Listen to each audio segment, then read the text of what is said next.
Hello guys, this is your friend and we are back with a new fanfic.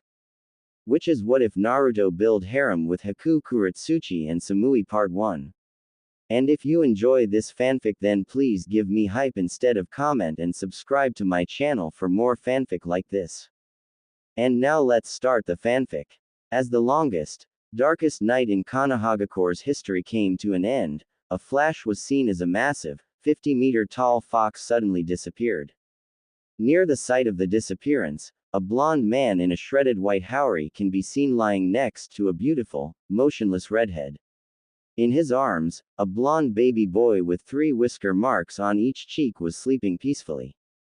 As the barrier around the ritual site faded, Hiruzen Sarutobi, the third Hokage of Konohagakure no Sato, approached the downed couple. Minato, what happened to the Kyuubi? Are you okay, my boy? Asked the previous Hokage. Hiruzen, I don't have much time left. This is my son, Naruto. I sealed the Kyuubi in him with the Reaper Death Seal. Please, keep him safe. Raise him with love and help him carry his burdens. Oh, my boy, why didn't you ask me to use that seal? The village still needs you. Cried a dejected Hiruzen. Each member of the Anbu detail could be seen shaking with tears pouring out from below their masks. One silver-haired Anbu was on his knees, wailing openly and crying, Sensei, Sensei please don't go.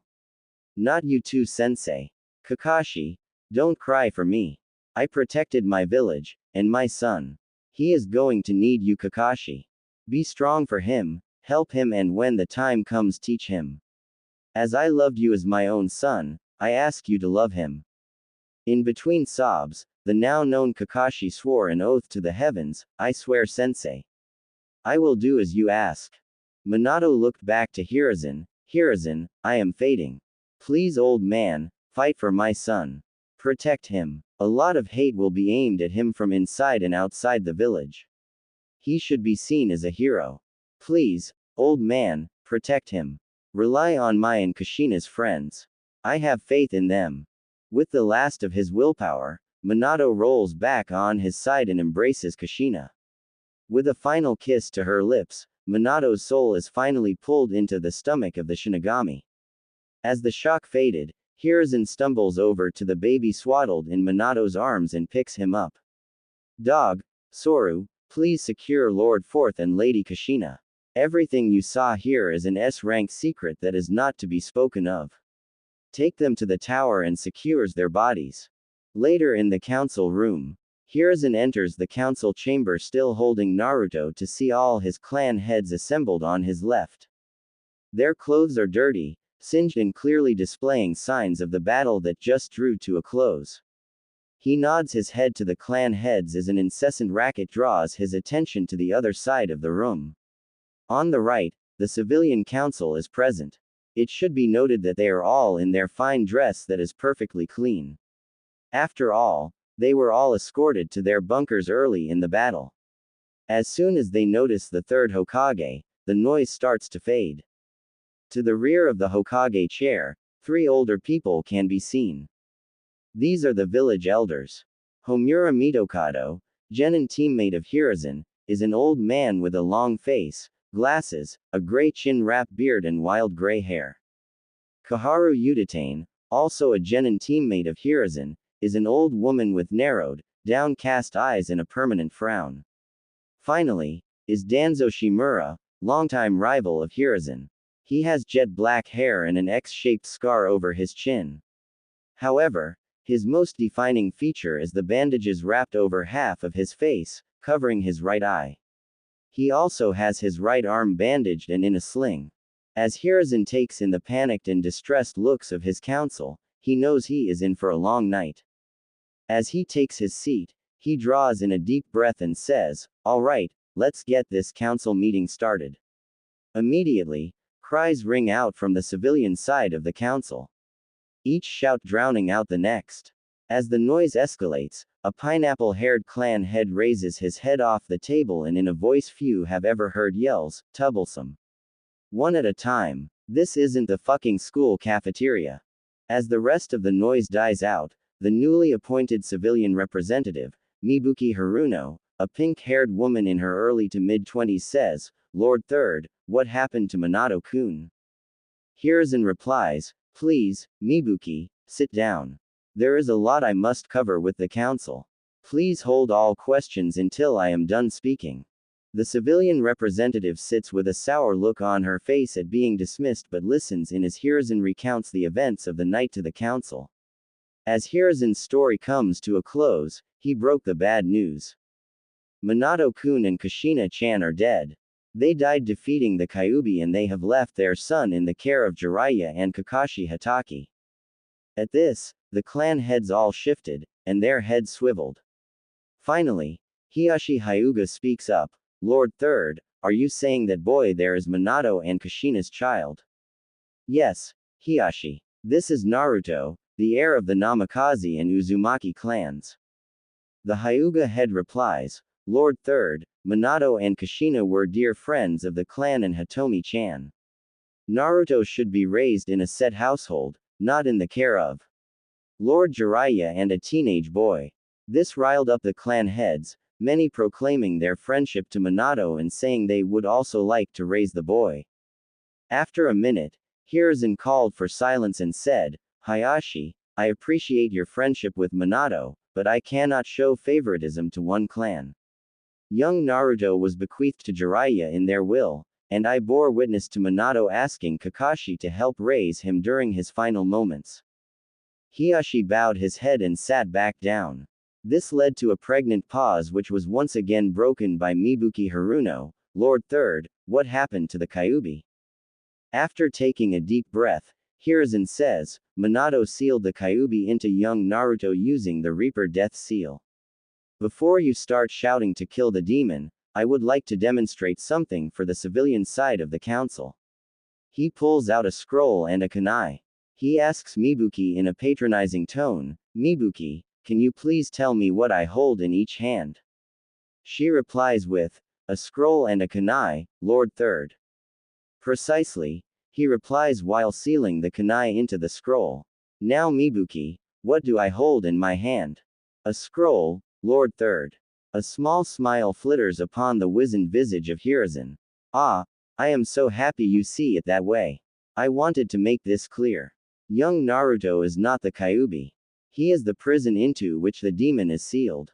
If this young man is killed, the demon will be released and will once again imperil our village." A male civilian counselor stands up and shouts, "No, Lord Third. That thing is a demon. It should be killed here and now so we can finally be rid of it." After that outrageous statement, Hiruzen made a motion with his hand and the dog-masked Anbu appeared behind the civilian counselor. With a swift stroke of his wakizashi, he removed the man's head and let it roll to the ground. The silence was broken as blood sloshed out from the man's neck and made a sickening, squelching sound. Two Anbu descended and picked up the remains. Hiruzen took this as his cue to issue a warning. "My fellow council, listen up because I will not repeat this." This silence in between his sentences was deafening as the man radiated a killing aura that caught the attention of shinobi and civilians alike. "Naruto is under my protection. I swore to Minato as his final wish that the boy would grow up safe in a village that will see him as the hero he is." As his eyes swept the room, many of the civilian council looked down, not meeting his eyes. The shinobi met his gaze proudly, with slight nods of their heads confirming that they were with their newly reinstated Hokage. Behind Hiruzen, Danzo made a slight shift and narrowing of his eyes. "Let me close this meeting. It has been a long night and all of us have family and clans to check on. I will be relying on each of you to fill out damage reports, prioritize key infrastructure and needs. We will need to work together to rebuild our beloved village and protect it. Fugaku and Hiashi, please stay." As the council room emptied, Fugaku and Hiashi stood to attention and saluted. Hiruzen returned the salute and motioned them to sit. "Fugaku, with over a third of the western village destroyed and the wall collapsed, I will need the police now more than ever. I also ask you, Hiashi, to provide support to the Uchiha until our defenses have restabilized." Fugaku begins to reply with, "Lord Third, the Uchiha can Enough, Fugaku. Your rivalry be damned. Every man and woman that can help rebuild and protect the village is needed now. I ask you to work with Hiashi to make sure our village is secured. Yes, Lord Third, says Fugaku with his head bowed. It will be done, states Hiashi with his typical, unreadable impression. Thank you. Now I know both of you will want to help with young Naruto-kun. I will invite you to a meeting to discuss his future once this madness has settled. In the meantime, he will stay at the Sarutobi compound. As the two leave the room, Hiruzen sighs and takes out his pipe from his robes. He lights it up and takes a deep drag as he looks down on the infant in the makeshift cradle. I promise, Minato and Kushina. Your sacrifice will not be in vain. 2 weeks later in the Hokage office. Hiruzen sits down in his leather chair behind the Hokage desk with Naruto laying in a cradle beside his desk. His visage peeks through stacks of paperwork as he looks out over those in attendance. The three elders were seated on the right side of the room with Hiashi and Fugaku seated on the couch in front of his desk. On the back wall, a massive, middle-aged man with long, spiky white hair and a hishiate with the kanji for oil inscribed on it. He is wearing a red overshirt with a gray undershirt, metal arm bracers and gray pants finished with wooden geta sandals. This is one of the legendary Sannin, Lord Jiraiya of Mount Mayuboku. To his right is a beautiful woman who appears to be in her mid-20s that has beautiful honey eyes with a purple diamond in the middle of her forehead. The green overcoat opens to reveal a white shirt that provides just enough cleavage to make all men struggle to keep their eyes up. She is leaning against the wall with an impassive expression on her face and her arms crossed across her ample chest. After summarizing the events of October 10th for the Sannin and getting a report from Fugaku on village security and the progress of the wall rebuilding, Hiruzen addresses the room. Thank you for your help over these past 2 weeks. Much has been done and there is much to do. Tsunade and Jiraiya, thank you for returning to the village on such short notice. I wish it were on better terms. Jiraiya gets a goofy grin on his face and says, sure thing, sensei. After that, his face turns serious and he says, now, can we talk about my student's child, please? Yes, Jiraiya, I was getting to that. Minato and Kushina left young Naruto to your primary custody, Jiraiya. He also asked Hitaki Kakashi to assist in raising the boy. Sensei, I know why Minato gave me that responsibility, but I cannot possibly accept. I have my duties outside the village, not to mention my spy network. With Konoha in this state, it is more important than ever that we stay ahead of the threats. Tsunade makes a tisk sound and snaps her head away from Jiraiya in disgust. The pain she feels just from being in this god-forsaken village has her at her wit's end. Now she must put up with her perverted ex-teammate. Unbelievable. Danzo cuts in before anyone can respond. I agree with Jiraiya. We cannot recall him to the village at this time. His intel has been instrumental in preventing many threats to Konoha. I ask that the child be put in my care, where I can train it properly. All faces in the room hardened as Hiruzen steps in. Danzo, I know that the roots of the great tree need to be kept, but if I hear you refer to young Naruto in that way again, I will be finding a new groundskeeper. He takes a drag on his pipe and exhales. This child is to be raised in the light, with the help of the people in this room. Hiashi and Fugaku made an almost imperceptible shift and looked on excitedly. He continues, my plan is to have Naruto raised on the Namikaze estate. I have already assigned Tsubaki Sarutobi, a wet nurse and caretaker of the Sarutobi clan, to raise Naruto in his family home. As you all know, his existence as of now is only known to the council and is an S-class secret along with his Jinchuriki status. After taking a deep breath and another drag, he continues, I plan on the child's formative years being hidden in the Namikaze estate. Once he is old enough, each person in this room will be able to take part in his development and training. Yes, before you ask, even you Danzo. He chuckles and finishes with, you have many good things to teach, old friend. When the time is right, I will let you teach young Naruto and help form him into the shinobi we all know he can be. After an admittedly stunned silence, Tsunade says, Sensei, I will stay until his first birthday. After that, I am out. The pain this village brings me is too great, but I owe Kushina at least that much. Koharu chimes in, Hiruzen, you know how I feel about that, child. I will not be around it any more than need be. I want no part of that boy, he is a ticking time bomb. Jiraiya leans forward off the wall as he lets loose a sizable amount killing intent, enough to make the elders struggle under the weight of it. I know Sensei made this clear for his part, but let me enlighten you. Naruto is under my protection, whether I am in the village or not. If anything happens to the child, I will hold each person in this room personally responsible. He lets off a bit on the key and continues, I have inspected the Shiki Fuan seal, and I will say that it is the strongest and most intricate seal ever placed on any of the Jinchuriki. Not only will the seal lock the Kyuubi into Naruto, but the seal will also convert the Kyuubi's chakra bit by bit into Naruto's own chakra pool and reserves. If you don't believe me, ask Hiashi. Every eye in the room turned to the startled Hyuga. He activated his Dujutsu and scanned Naruto, it is as Jiraiya says. Around the seal, I see small fragments of red chakra circling through the seal and turning into the natural blue chakra that we all have.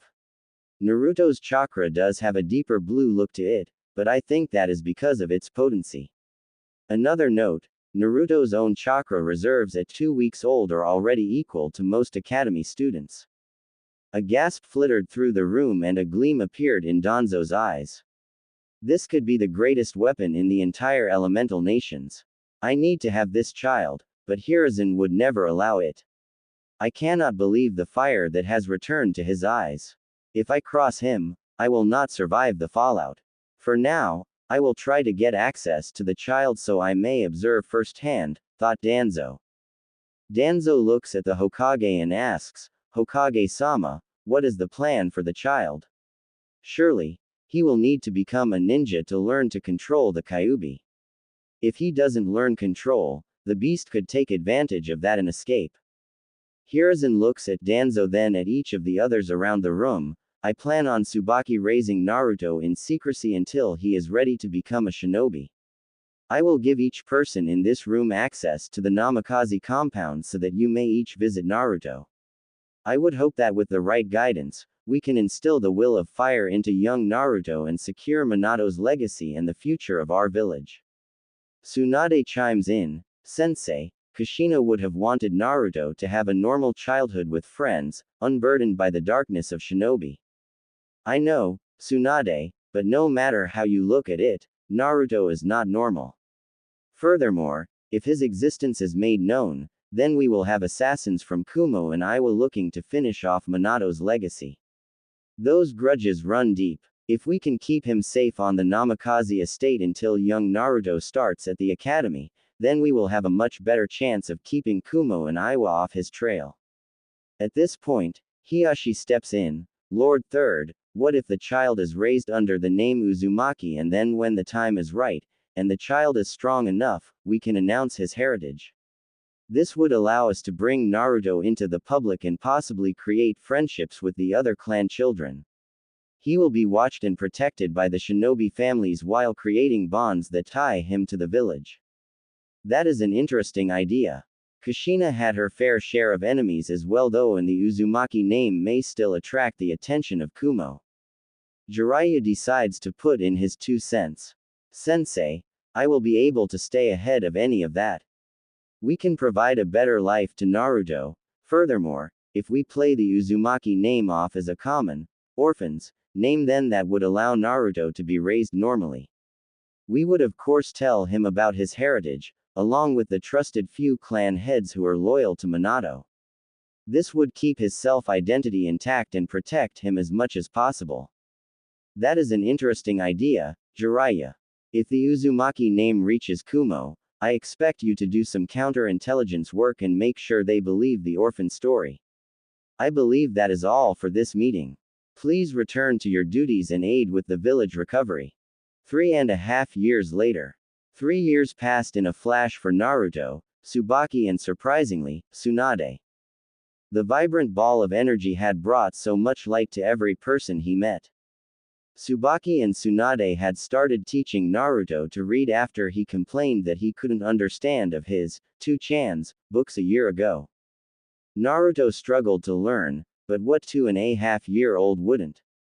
Now, Naruto is often seen carrying around a wooden kunai and reading books like Intro to Fuinjutsu, by Uzumaki Mito, and The Coolest Battles of Shinobi History, by Rimuru Satoru.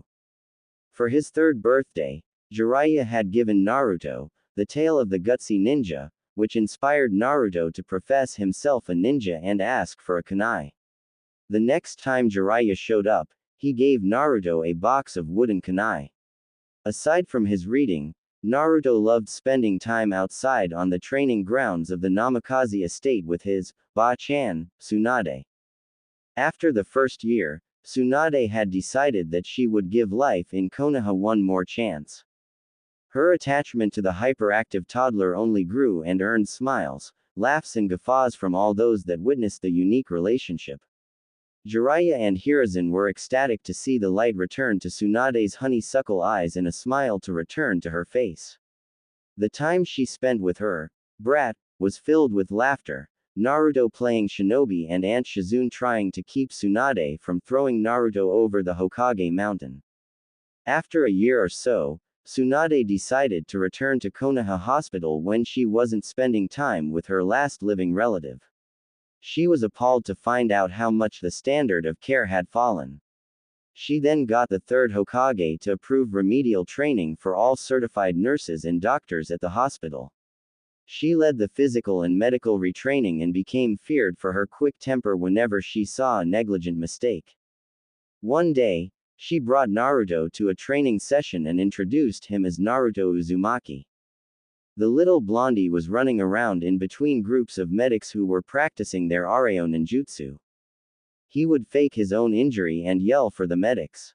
Somehow, he found the fake blood packs and was covered in the fake blood. The medics fell in love with the little blonde ball of sunshine and started treating his wounds. Tsunade walked up to a group of female medics and doctors cooing over what looked like a mummified bundle of bandages. The only indicator that it was Naruto was the blonde hair that was peeking out over the tops of the bandages. The mummy training incident incited the hospital staff to nominate Naruto as their mascot. This, in turn, was how Naruto fell in love with training. He started showing up regularly for the morning workouts. Shizune, now officially confirmed as Tsunade's apprentice, would walk him through basic physical exercises. His endless energy basically guaranteed that Shizune was the one that left training tired.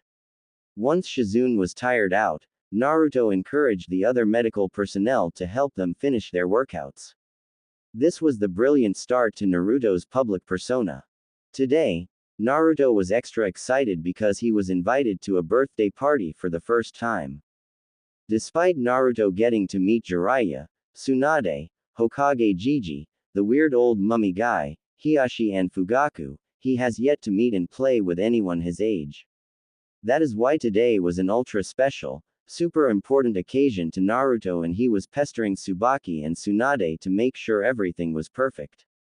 Okay, Ba-chan.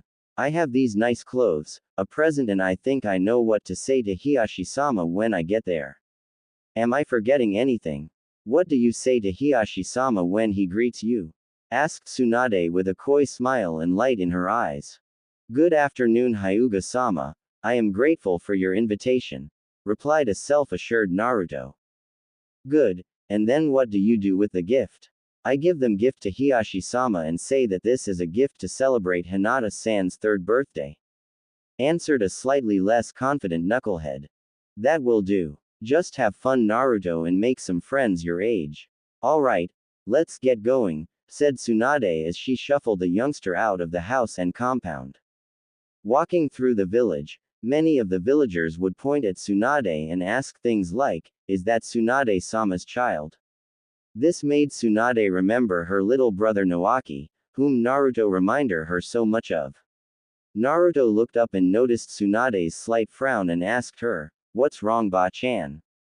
Tsunade shook off her thoughts in Naruto's question and simply answered him with a smile and ruffle of the hair. After all the looks, greetings and whispers, Tsunade was glad to arrive at the Hyuga compound. The two gate guards noticed Tsunade walking up and rushed off to get Hiashi. As they walked through the gate, they saw Hiashi and Hitomi waiting for them.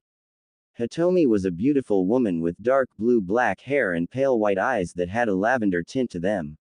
She was teammates with Kushina, and as soon as Hiashi had told her about Naruto, she had been waiting to meet her friend's hidden son. She smiled as she saw the young blonde approach. Naruto walked up with a laughably rigged posture and said, "Good afternoon, Hyuga-sama. I brought a gift for Hinata-chan's birthday." Datbeo. Hiashi cocked an eyebrow at the youngster. Which for a Hyuga was the equivalent to a hearty laugh and smack on the back by an Akamichi. The vibrant nature of his greeting stood in stark contrast to the typical Hyuga etiquette. After Hiashi composed himself, he returned the greeting by bowing his head slightly to Tsunade. "Good evening, Tsunade-sama and Uzumaki-san. I am grateful you could join us to commemorate Hinata's third birthday." Truth be told, Hiashi wasn't one to throw a party for such a paltry reason, but Hitomi had been bothering him about getting to meet Naruto, and this was as good an excuse as any. "I apologize, but I have to head to the Hokage Tower. The delegate from Kumo will be wrapping up with the signing of the treaty, and we have agreed to house him as a show of good faith." Tsunade waved him off and said, "I am surprised you would let him stay here. Have a safe trip and we can share some sake when you get back." As Hiashi walked out of the compound with his brother and personal guard, Hitomi ushered the duo into the compound's courtyard, where laughing and talking could be heard from the front gate. Naruto noticed how big and fancy the Hyuga compound was compared to his parents' house. It was modeled after an old Japanese architecture that was simple, yet elegant. As he approached the courtyard with Tsunade just a step behind him, Naruto spotted the birthday girl. She was a small little thing with dark blue hair cut in a Harem style, mousy face and a small build. She was wearing a formal lavender kimono that made her look like a proper little noble toddler. Naruto walked up to her and kicked off the conversation with a gigawatt smile. "Good evening, Hinata-san. My name is Uzumaki Naruto. Thanks for inviting me to your birthday party.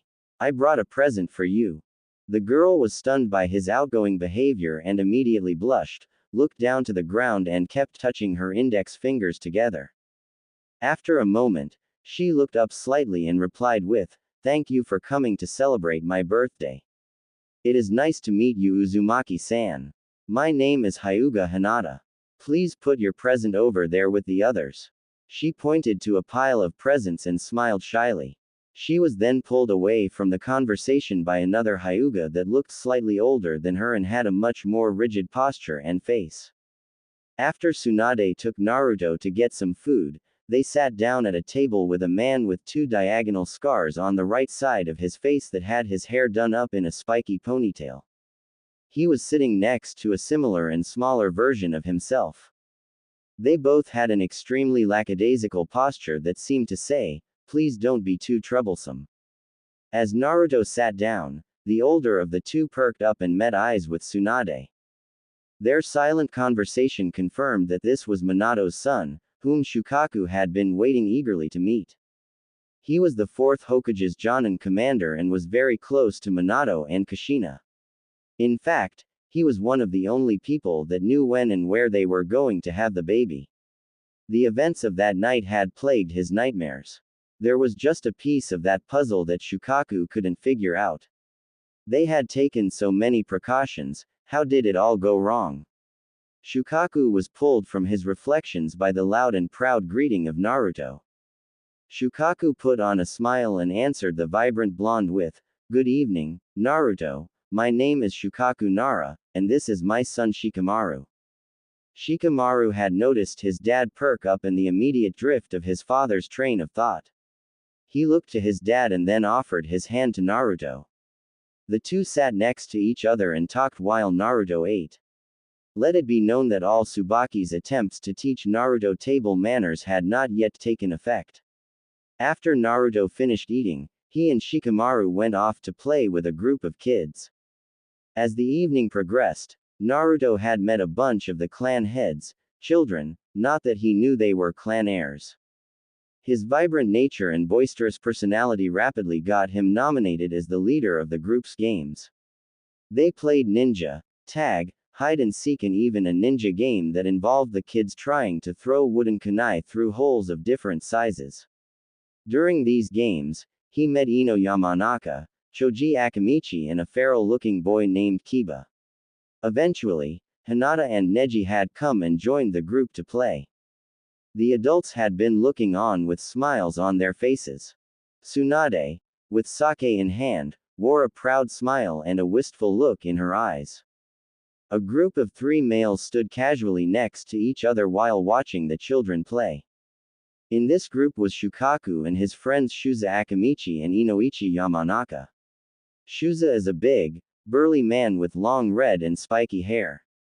He towered over his 2 friends as he wore a formal black kimono with the Akamichi clan crest emblazoned over his heart and on his back. Inoichi Yamanaka is a slender man with a narrow face, emerald eyes and sandy blonde hair. He had a faraway look in his eyes as he watched the children. Inoichi broke the comfortable silence with, "He is a natural leader, just like Minato." Shuza chuckled and drank some of his beer. "Indeed he is. He is the spitting image of Minato. Although I see a bit of Kushina in him. Especially in that wild personality of his." Shukaku chimed in with, "Maybe more than a little bit of her personality. I think it may get to be a bit troublesome." The group turned as they heard a full-blown feminine laugh from behind them. They turned and greeted Tsunade, who simply nodded and said, "You have no idea." They continued a friendly conversation while watching the children's antics. As the evening drew to a close, Hitomi had invited Naruto to stay the night. She said that Naruto could stay in Hinata's room. Neji would be there as well, so nothing untoward would happen. Come on, who could ever think about 2-3-year-olds doing anything of that nature? Formalities be damned, she couldn't get enough of Naruto and the effect he was having on Hinata. After Hinata's initial wave of anxiety, the blonde had done more to get her out of her shell in 4 hours than the whole Hyuga clan had done in 3 years. A drunken Tsunade had accepted her offer and headed back to the Namikaze estate to let Tsubaki know. They had bathed the kids and placed them in Hinata's room with some extra futons. The kids had fallen asleep almost immediately. As the whole estate went to sleep, aside from the patrols, Naruto's dreams began taking an ominous turn. He started to roll and shift around on his mat until he woke up and went to look for some water. As he was returning from the bathroom, he noticed that Hinata's door was open. He couldn't shake the ominous feeling from earlier, so he was on guard. He reached in his pocket and pulled out his wooden kunai and creeped to the door. When he entered, he saw a man in all black tying up Hinata and Neji slumped against the wall, bleeding from his head. After a moment's panic, Naruto screamed as loud as he could, "Get away from Hinata-chan." As he screamed, his eyes flickered red and he jumped at the startled intruder. The man would regret not taking him seriously as a wooden kunai ended up lodged in his eye. The man then grabbed Naruto and said, "Die brat. Damn you." He chucked Naruto through 2 walls into the Hyuga's courtyard where he slammed into the fountain and passed out with blood coming from his head. The man then grabbed Hinata and began to run but was surrounded by a group of Hyuga guards and Hiashi. Hayashi scowled and stated in an ice-cold tone, "You will put my daughter down and come with us or your life is forfeit." As he finished saying this, Hitomi slid through the group of guards with a speed and grace of water and then began to strike the man rapidly from his blind spot. 8 trigrams, protection of the 64 palms, she intoned with an icy chill as the man began to crumple to the ground. The girl he was carrying over his left shoulder had stopped him from reacting in time. As he fell, he dropped the struggling Hinata.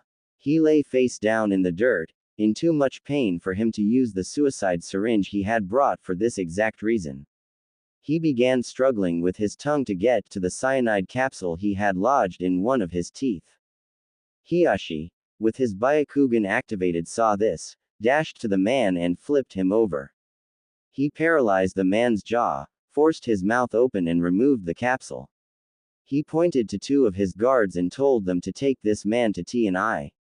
He pointed to his brother, Hazashi, and another branch member and had them go tell the Hokage. It was at this point that Hitomi processed Naruto's crumpled form on the fountain. She cried out in fear as she sprinted over to Naruto's body. The scream also drew Hiyashi's attention, and he sent another Hyuga to go and inform Tsunade that they will be taking Naruto to the hospital.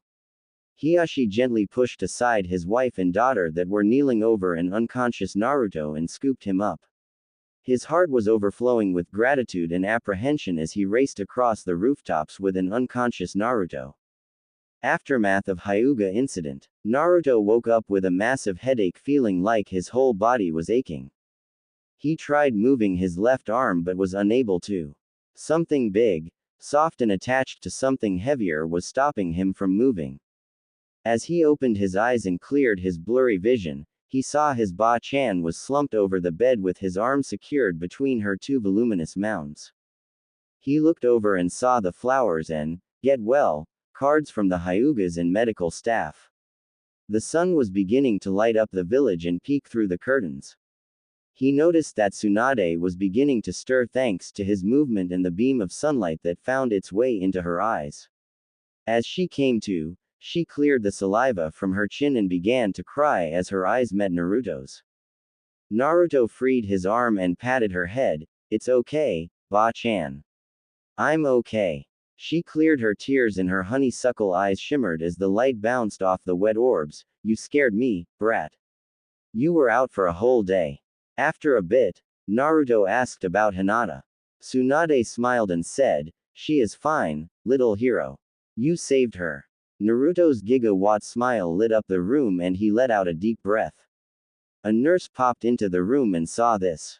She waved over the rest of the nurses on the floor. Tsunade turned around and noticed 6 nurses peeking through the door at the heartwarming scene. "What are you looking at? Get to it!" Tsunade playfully yelled as the nurse began her checkup and the rest of them scattered. After scanning Naruto with a diagnostic jutsu, the nurse couldn't believe it. Yesterday, Naruto had 3 broken ribs, a broken arm, a cracked vertebrae and a concussion. Now, aside from some residual injuries, the kid was fine. She asked Tsunade to check her work, just to make sure she didn't do it wrong. Tsunade confirmed her findings and told the nurse that the kid may have a healing factor and that she would conduct the tests herself. It was at this point the third Hokage entered, and Naruto's confusion turned into another brilliant smile. "Good morning, Hokage Jiji. I am all better now." Hiruzen turned to Tsunade for confirmation and got a slight nod in response and a look in her eyes that said, "We will talk about it later." He then turned back to Naruto and asked, "Good morning, Naruto-kun. You gave us quite a scare. Are you sure you are feeling alright?" "Hi, Jiji. I am totally fine, especially since Hinata-chan is okay. What happened to that bad guy?" Hiruzen chuckled at the boy's exuberance. "Yes, Naruto-kun, Hinata-chan is fine. The bad guy was arrested, and we are talking to him now.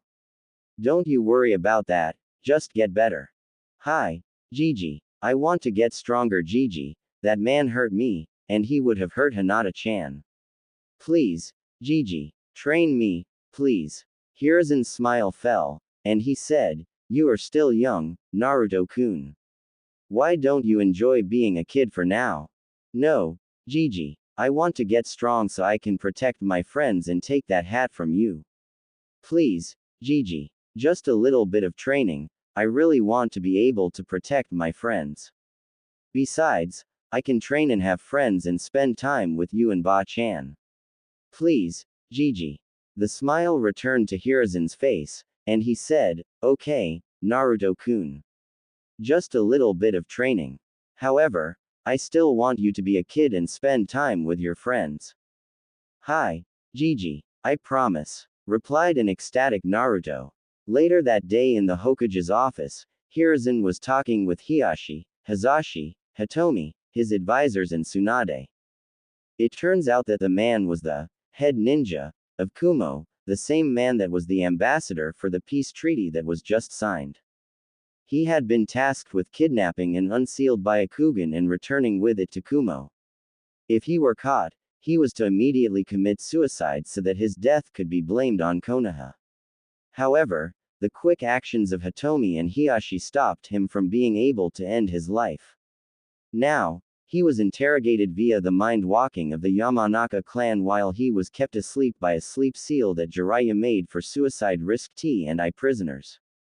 Danzo opened the conversation. Hiruzen, this cannot be allowed to stand. This is a violation of the treaty we just signed. It is clear that the treaty was just a manipulation by the Third Reikage to trap us. Their own ambassador is the one tasked with kidnapping the Hyuga girl for Kami's sake. We should take this as an act of war.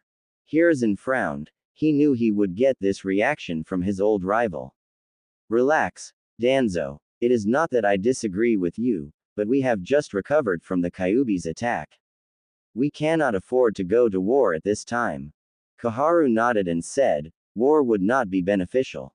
We are simply not in the right state to commit to a war with Kumo.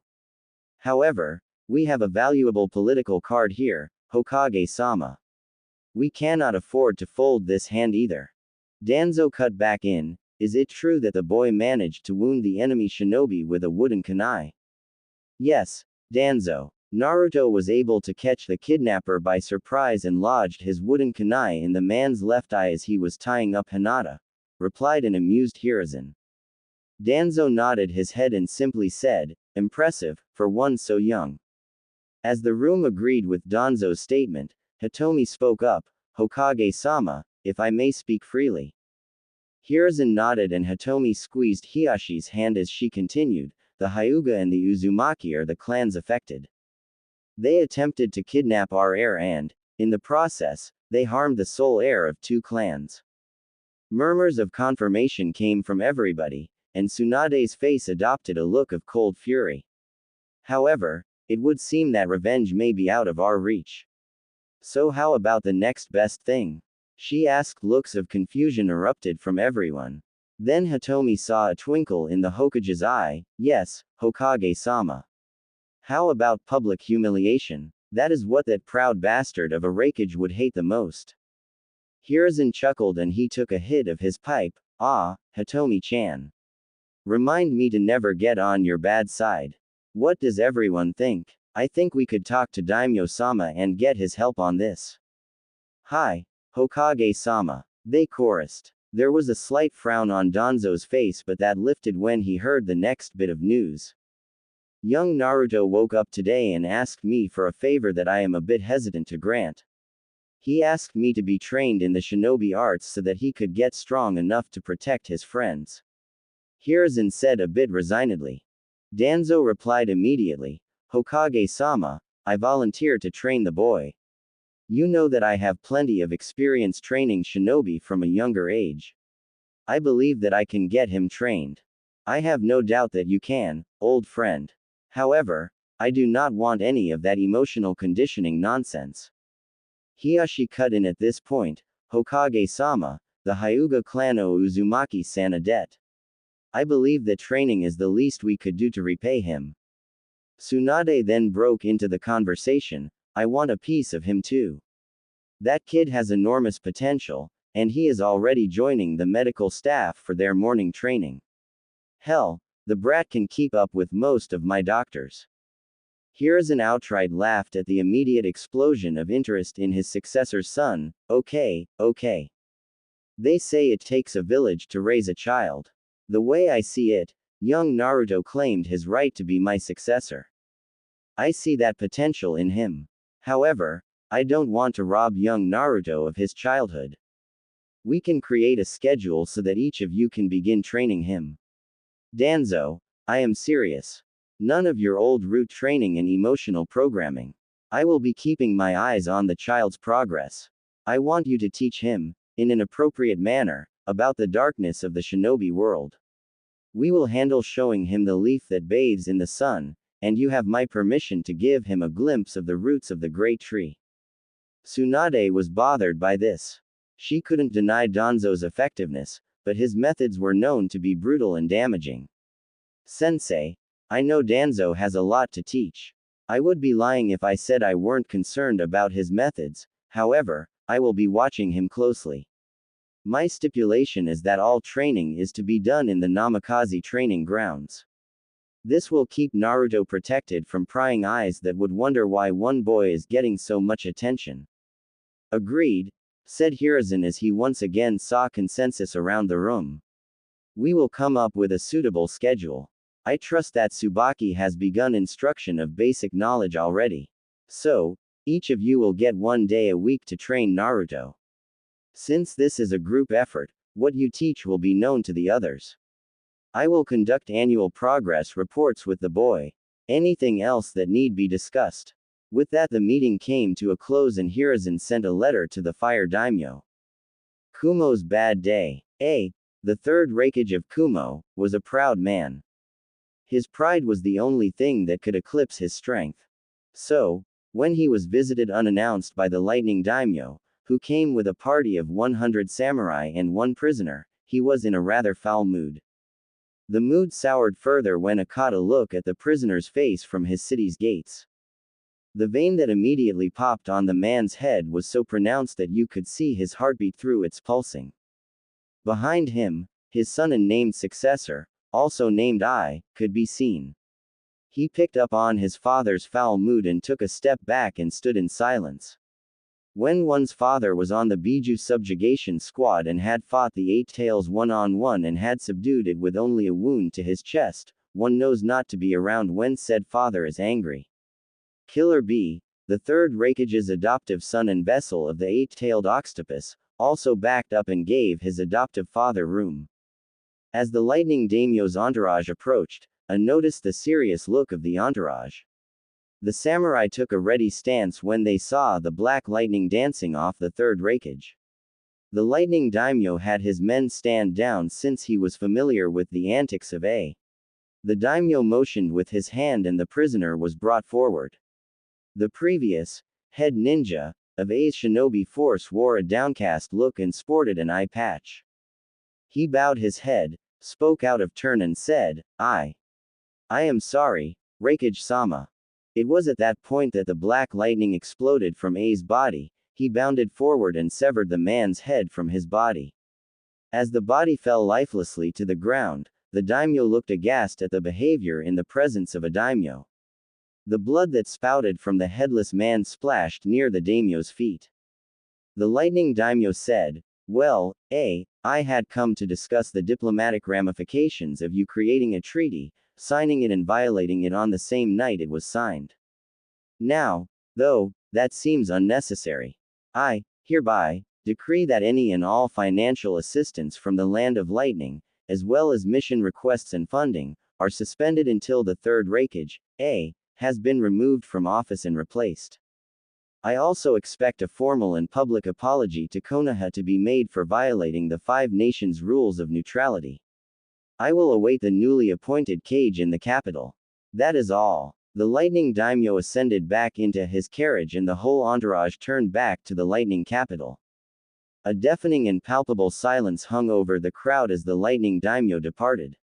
The third Raikage looked frozen, as if he had locked up. His faces started turning blue and a slight twitching could be seen from his body. In his rage, his lightning chakra had gone out of control and caused his heart to start beating rhythmically. If anyone dared to approach him, they may have noticed. Instead, they all waited for the third Raikage to explode. Then they kept waiting, nobody wanting to make the first move and draw upon the wrath of A. However, after nearly 30 minutes, A's son approached and put an arm on his dad's shoulder.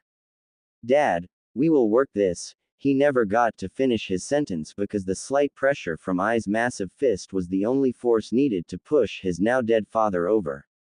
Everyone gasped as the third Raikage fell, face first, dead on the paved road leading into Kumo. The carnage that followed left the Land of Lightning in a state of upheaval for the next 3 months. Eventually, the son of the third Raikage, was named the fourth Raikage of Kumo. The 3 months without missions and support from the Land of Lightning had caused a depression that would affect Kumo for nearly the next decade. I handled the public apology to Konoha as his first act as Raikage. I made it his mission to restore Kumo to its former glory. He had the largest shinobi force in the elemental nations. Now all he had to do was restore the faith that his father lost. It was because of all this that I adopted a mentality that all international dealings will be on the up and up. At least as up and up as shinobi affairs can be. Once news hit Konoha of Kumo's reaction to their humiliation, Sarutobi took all his advisors, the Hyuga clan representatives, Tsunade and Jiraiya out for a night of drinking that cost him nearly half a year of his salary. Sarutobi, while happy and very hungover, vowed to never again offer Jiraiya and Tsunade an all-expense-paid drinking night. As Sarutobi was waking up, Tsunade was also coming to her senses.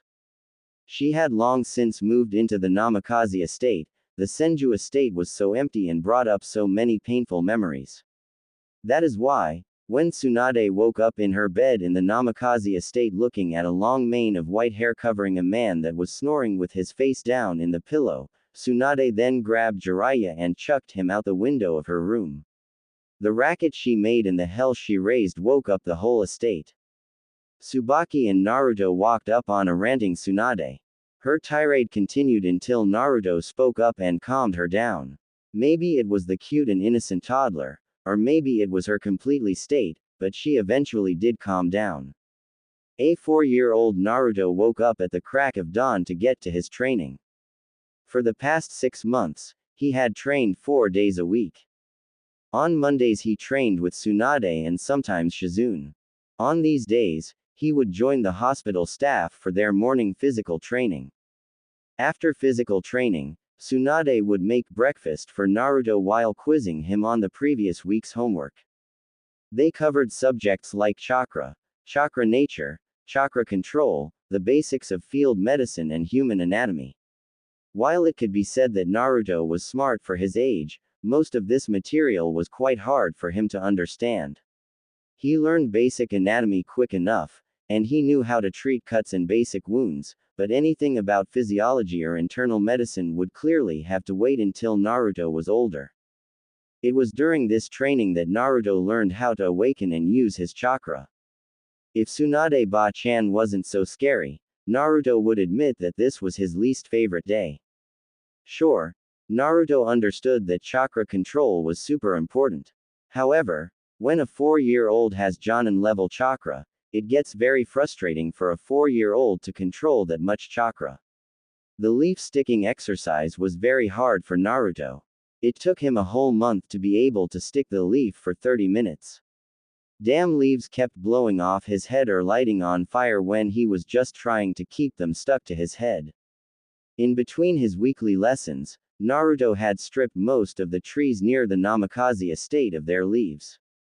He would be out there on the training fields, day after day just trying to make the damn things stick. Tsunade recognized that Naruto's frustration just made the exercise harder. When she saw this, she would make him do physical exercises. Naruto did sets of 50 push-ups, diamond push-ups, pull-ups, squats, lunges, sit-ups and burpees, and then he would run around the training grounds 10 times. By the end of 6 months, Naruto could repeat these sets easily. He remembered trying to learn the tree walking exercise. He got frustrated so often that he ended up doing 12 sets of his usual workout in one day. Tsunade was so surprised when she saw his physical prowess that she made him meditate in between sets and tree walking attempts. To her immense pride, Naruto learned tree walking in 3 weeks. This control helped Naruto, and after tree walking, Tsunade attempted to teach Naruto his first jutsu, the Henge no Jutsu. At the 6-month mark of his weekly training, Naruto was close to mastering this technique. Naruto felt his progress, and that filled him with pride. It also helped that whenever Naruto hit his training goals or mastered a new technique, Tsunade would take him to Ichiraku Ramen. After mastering the leaf-sticking exercise, Tsunade took him to Ichiraku's. And like a crack addict, Naruto was hooked after the first bowl.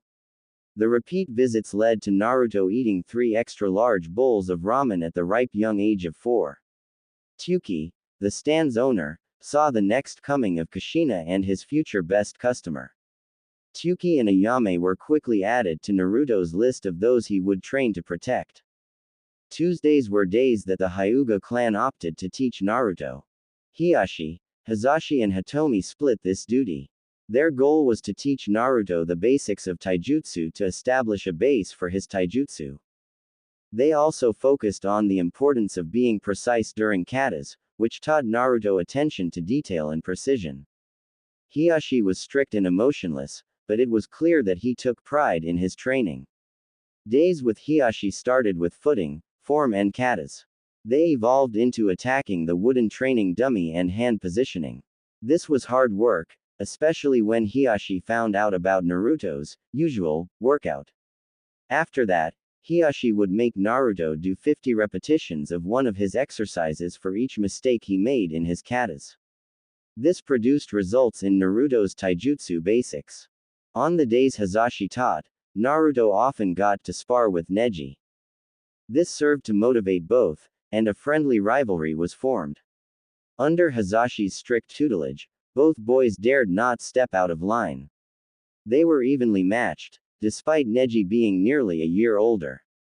However, toward the end of the 6-month period, Hazashi had to admit that Naruto was pulling ahead in raw taijutsu. If Neji used the actual Juken, then Naruto would be defeated, but Hazashi did not want to start that type of sparring yet. Days with Hitomi were Naruto's favorite. Hitomi was kind, pretty and patient. She taught Naruto things like manners, etiquette and proper conduct.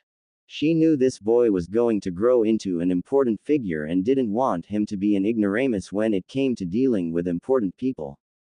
The going was hard, but she could see the improvement. She also tried to bring Hinata whenever it was her turn to come. Naruto liked Hinata. She was nice, and she listened to him talk about whatever. After the first couple of visits, Hinata started getting more comfortable with Naruto. She would talk with much less stuttering. She stopped flushing whenever he looked at her, and she was even able to yell at Naruto once when he made a distasteful joke about her mother. Naruto was so caught off guard by a yelling Hinata that he immediately apologized profusely. The two kids had a good friendship, but Naruto made it his mission to break Hinata out of her shell. Wednesdays were weird for Naruto. The old mummy came on Wednesdays. Naruto initially needed Tsubaki present when Danzo was teaching because Naruto feared the gruff, bandaged man. He was super strict, emotionless and talked about stuff that made Naruto feel awkward.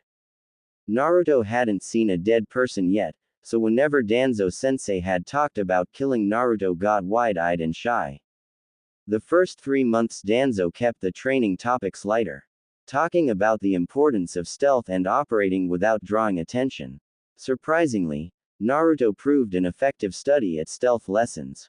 The child had no concept of suppressing his chakra, which made him a beacon for a shinobi of Danzo's caliber.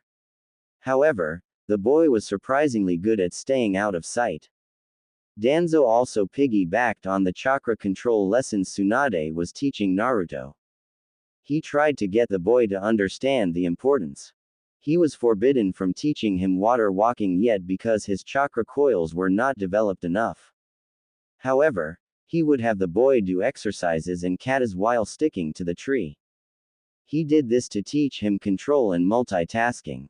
At 4 months in, Danzo started bringing his personal bodyguards with him to training. These people were pale sticks in the mud. They never smiled, never joked, never did anything. All they did was spar with Naruto and teach him. After watching Naruto do the leaf-sticking exercise with 1 leaf on each of his arms, legs, torso and forehead, Danzo noticed that the boy was starting to burn some leaves. This led him to test Naruto's chakra and find out that he had very high fire and wind affinities.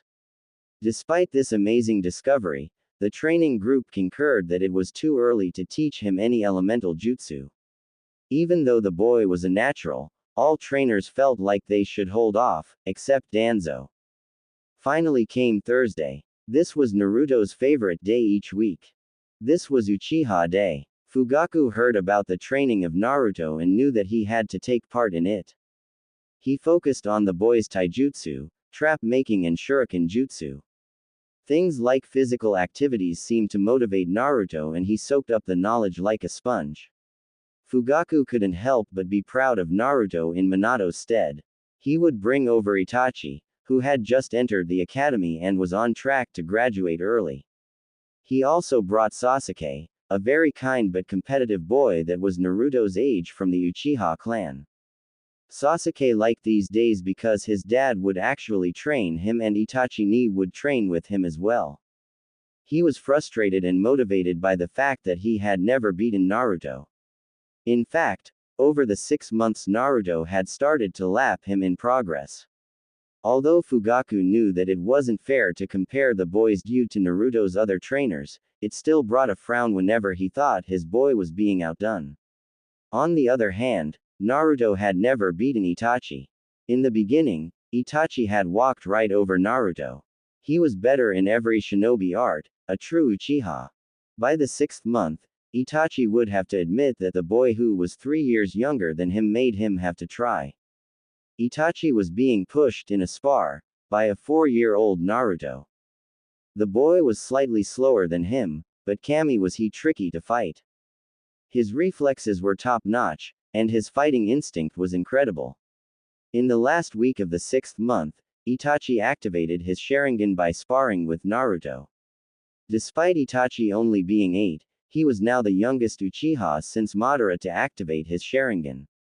When Itachi returned to the clan compound that day and told his best friend Shisui about activating his Sharingan while fighting Naruto, Shisui insisted on coming to every Thursday training session after that. Jiraiya would stop by the compound for a week at a time, a couple times each year. After the night and subsequent morning with Tsunade, they worked things out. To Jiraiya's immense relief, Tsunade said she would give them a test drive. Her conditions were there is absolutely no peeking in Konoha, and if he slept with any woman other than her, not only would it be over, but she threatened impotence. She requested that he abstain from it outside the village as well, but she knew that was a big ask. She just didn't want his perversion thrown in her face as all. Jiraiya always woke up with a shit-eating grin when he was in town, and this had a positive effect on Naruto's training.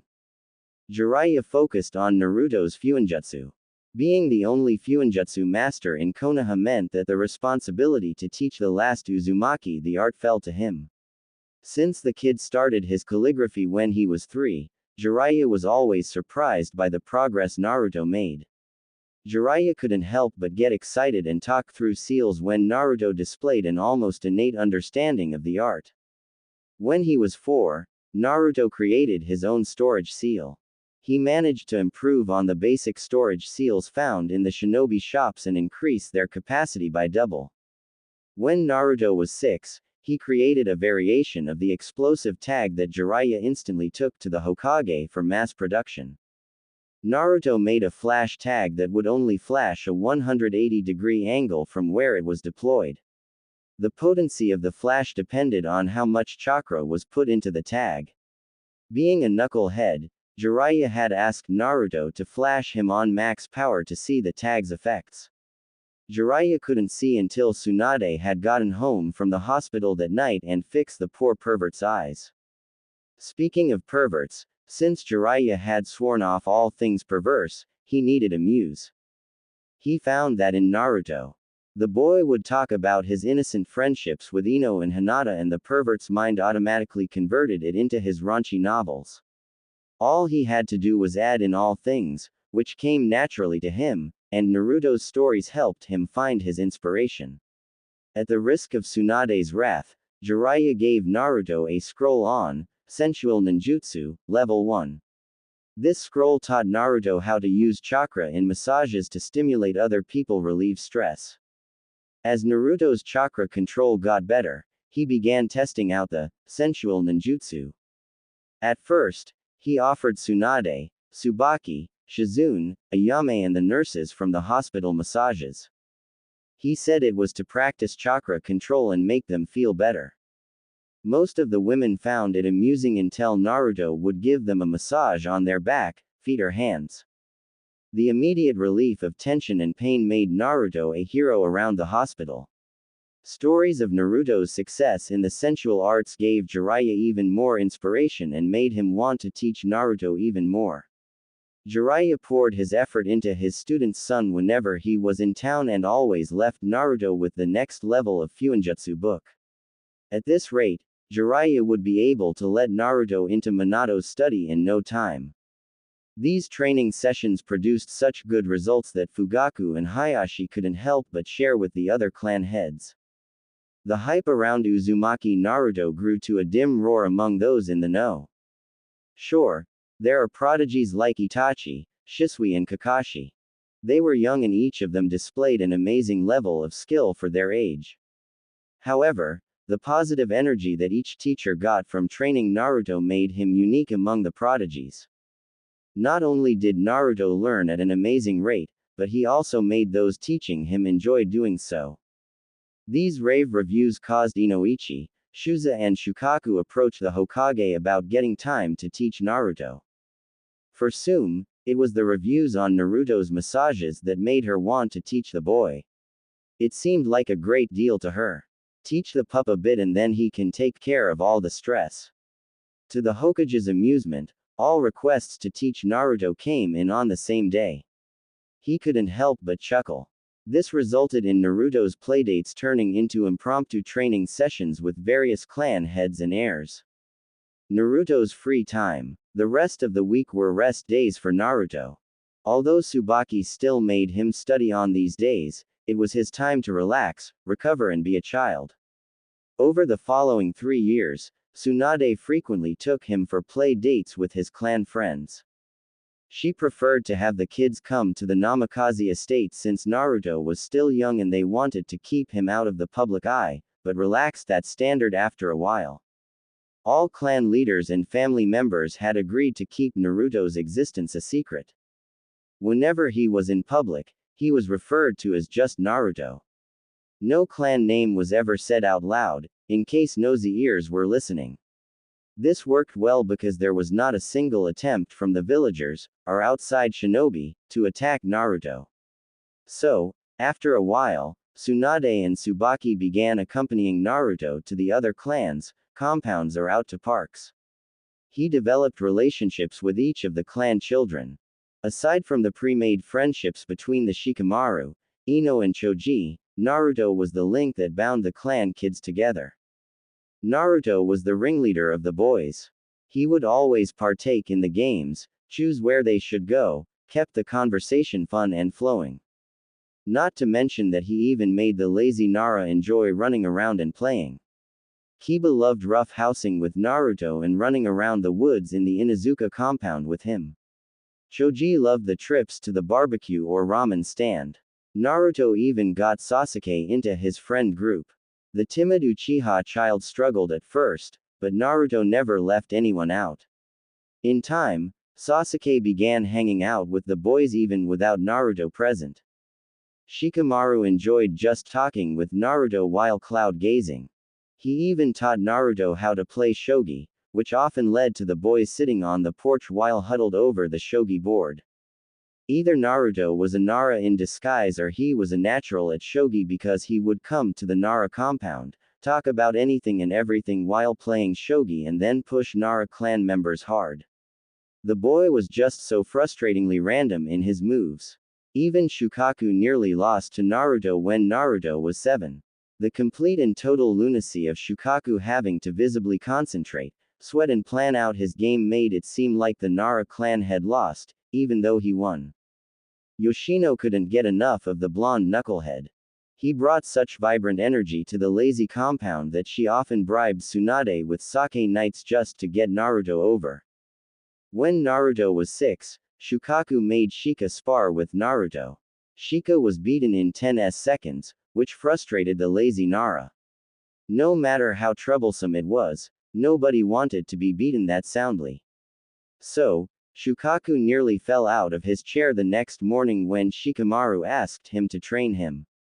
The sight of the Nara heir running around the compound and sweating made the lazy clan feel one word: troublesome. Ino had the hardest time with Naruto. She liked hanging out with him so much. He was a fellow blonde, he was cute, he was funny, he was strong, and he always put his friends first. Ino loved that much about him. What was hard for Ino was that she wasn't allowed to talk about him or ask questions. She knew that everybody knew some big secret about Naruto. It was obvious from how the parents acted around him. It was why the secret was so important, it was why she couldn't ask questions, it was why Naruto seemed to be one big secret. When Ino turned 5 and Naruto came to her birthday party, she decided to ask him. She pulled Naruto into her room and then asked, "Naruto, do you know why I am not allowed to talk about you to anyone else?" "I'm sorry, Ino, I don't really know myself. I asked Ba-chan about it and she said it was to keep me safe and that she would tell me soon," a sheepish Naruto replied. "Well, that sucks. Do you know who your parents are? We only get to call you Naruto and we never use your last name. I know that my mom was an Uzumaki and that she died the night of the Kyuubi attack. I don't know who my dad was, but he is part of that secret that Tsunade Bakan said she would tell me soon." "Oh, okay. So, you are an Uzumaki. Were they a clan? I haven't heard of them." Naruto's face fell and he replied, "Yeah, they were a clan. Supposedly they helped found Konoha, but they never really lived here. Then, in the Second Great Ninja War their home was destroyed. Tsunade Bakan thinks that I may be the last Uzumaki." Ino felt terrible. She saw how much this hurt Naruto and she didn't want him to be sad. She even surprised herself when she leaned forward and gave Naruto a kiss on the cheek and said sorry for asking. A blushing Naruto reeled and asked Ino, what was that for?" Ino giggled and replied with, "It is because I like you, silly, and I don't want you to be sad." From that point forward, Ino was Naruto's champion in the gossip network. She kept an ear out to make sure nobody was talking about Naruto or spreading any information that shouldn't be out. Sure, she loved telling her friends how nice and cute he was, but she never betrayed Naruto's trust or told anybody his last name. She kept him on a pedestal in her heart as the truest standard of a friend. Meeting the fox. Naruto loved his life. He was almost 8 years old. Tsubaki had always been there for him, taught him and dare he say, loved him. Tsunade was another part of his family that Naruto couldn't live without. She kept him reeled in and bound to sanity. Naruto always found it amusing when Tsunade would pull him inside from a long day's training. She would throw him into the bathroom and not let him out until he was spotless. Her training was productive and made him feel in control of himself, which was quite a feat for an endless ball of energy. He has been meditating for almost 4 years now. This practice helped him process his training into easily manageable and digestible portions. It was during one such meditation session at the end of Naruto's training that Naruto went deeper than ever before. He was feeling his chakra and giving into its flow. He followed it from its origin, his heart, down and throughout his body. As he got caught in the flow, Naruto felt something pull on his conscious. As Naruto followed that pull and opened his eyes, he found himself in a hallway. One side of the hallway was illuminated in blue light. As he reached out and touched it, he immediately knew that it was his chakra. He could feel the flow. As he crossed the hallway, he paused in front of the red lighting. Once again, he knew it was chakra, but it felt different. As he reached his hand toward the red light, he felt the heat and immense energy it was emanating. When he touched the source of the red light, he felt anger and hate and something else. It felt wrong, like it was off balance. While this feeling scared him a bit, he decided to follow the hallway. He noticed as he walked by that the doors were labeled with names. Over one door read, Ba-chan. Out of curiosity he opened it and watched a memory of him and Tsunade learning water walking. That was only a couple months ago, but it played out for him like a movie. He was in his orange swimsuit, completely soaked from head to toe. Tsunade was standing out on the lake laughing at him holding her favorite bottle of sake. Ah, come on Ba-chan. There is something you aren't telling me. I can't seem to get this right. Last time, I created a tidal wave and this time I take one step and then fall right in. It is something you have to figure out for yourself, brat. It is kind of like tree walking, that is the only clue that I will give you.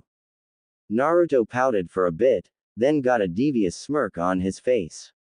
Are you sure that's all you can tell me, Ba-chan?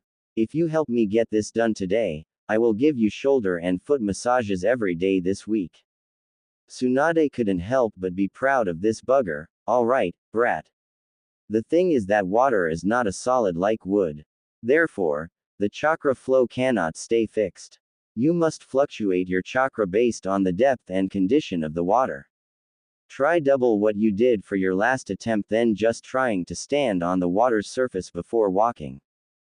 Thanks, Ba-chan, said Naruto as he flashed his million-watt smile at Tsunade. After another few attempts, Naruto found the right flow and was able to stand on the water. Naruto focused on pulling himself out of the memory and stood in front of the door. This was surreal. Who knew he could meditate and review memories like this? As he marveled on this, he continued walking down the hallway. After a minute, he came upon a massive door, about 40 feet high and 20 feet wide. It was emblazoned with the crest of a nine-tailed fox on each door. Naruto felt drawn into the room, like there was something he needed to do in there. As he entered, he marveled as the room opened up into a massive auditorium-like room. However, Naruto noticed that he couldn't see all the way across. After a bit, the room faded into darkness. So, being a curious almost 8-year-old child, Naruto continued walking. As he approached the darkness, a massive cage came into view. Being this close, Naruto could not see the end of the cage. Since Naruto couldn't see anything behind the cage, Naruto called out. Hello, is there anybody there? After he spoke, a light appeared from above and illuminated the massive head of a fox. Its head was lying over its paws that were crossed under its snout. Naruto could feel the massive power radiating from the creature. Its beautiful fur produced a reddish-orange sheen that was beautiful. The beast didn't move or do anything, so Naruto called out again. Hello, Mr. Fox. This got a response from the creature. It opened its massive eyes, and, in its eyes, Naruto saw the projection of what looked like a windmill shuriken. It had 3 black blades with a hole in the middle. Each of the blades curved off clockwise and connected to the next blade. Underneath the projection of this shuriken, Naruto could see a pair of slitted red eyes that looked out of focus. Naruto was stunned by the pattern, but he got the feeling that something wasn't right. It was then that Naruto heard one word before being ejected from that place: help. Naruto reeled and took a deep breath upon returning to the world. He couldn't believe what he just experienced. He knew that happened inside him, otherwise he wouldn't have been able to see his own memories. So, what was that fox? That was so vivid and real. It couldn't have been his imagination, could it? No, no way. It asked me for help. There is something inside me that needs help, thought Naruto. He got up and raced off to find Tsunade. Since the sun was setting, Naruto was sure that he would find Tsunade in the kitchen with Tsubaki. He would probably get scolded for missing dinner again. As he burst into the kitchen, Tsunade laughed at him. Out late training again, brat. Your dinner is in the fridge. Despite his hunger, Naruto needed to get this out. Not now, Ba-chan. I have something very important to ask you. Tsunade and Tsubaki noticed the serious and slightly panicked look on his face. Okay, Naruto, what is it? Ba-chan, I was meditating and saw something. I need to know. Is there a fox in me? The color drained from Tsunade and Tsubaki. Seeing their reaction, Naruto knew the likely answer. 4 years of learning and training his mind led him to one conclusion: is it is it the Kyuubi? After a pregnant pause, Tsunade answered Naruto, yes, brat. There is a long story behind this, and it appears we will have to deal with it now. Get cleaned up and then we are going to the Hokage's office. An hour or so later, Tsunade, Tsubaki and Naruto walked into the Hokage's office. Hiruzen had dealt with most of the paperwork and was puffing on his pipe as they entered. He immediately noticed the serious looks on their faces and sat up. Good evening, Naruto-kun. What brings you to me so late in the day? Tsunade answered by asking Hiruzen to clean the room and asking if Jiraiya was in town. At the serious response, Sarutobi said that Jiraiya just got into town. He dispatched an Anbu to find him and bring him to the office. 15 minutes later and Jiraiya jumped in through Sarutobi's window and threw out a casual, "What's up, sensei?" He then looked around the room and saw the rest of its occupants. He walked up to Tsunade and gave her a chaste kiss while greeting Tsubaki and ruffling Naruto's hair. Tsunade returned the kiss and said, "Jiraiya-kun, serious mode please." This got an immediate response from the normally playful Toad Sanin. Sarutobi retook control of the conversation and said, "Okay, Naruto-kun. Why don't you tell us what this is about?"